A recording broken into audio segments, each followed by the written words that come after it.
none turi tariki ya 23 z'ukwezi kwa 10 mwaka wa 2020.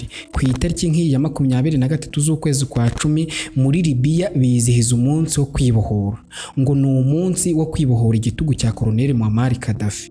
Ku itariki nk'iyi mu mwaka wa 2011 nibwo ubutegetsi bushya bwatangaje ko intambara yo kubohora igihugu cya Libya bagikuye kuri Gaddafi irangiye. Kuva icyo gihe kugeza uyu munsi, uyu ni umunsi mukuru abo bayobozi bizihiza.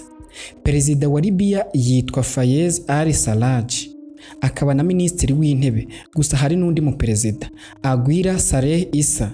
Uyu nawe yiyita perezida, akagira minisitiri w'intebe, abadepite n'abandi bayobozi. Gusa amahanga ntabwo ajya amwemera. Urusaku rw'imbunda muri Libya byabaye ibintu bisanzwe ku baturage. Umunsi utangaje ni umunsi bwakwira nta mbunda irashe.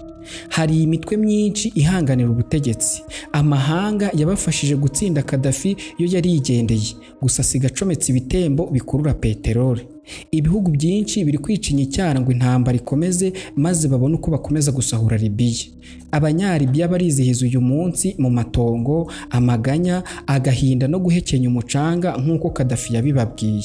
Amahanga yose anyega akanaryandira inzara aba baturage bahageze ubujiji bwo gukuraho umuyobozi wari igitangaza bakazana abandi bashyigikiwe n'abaryi.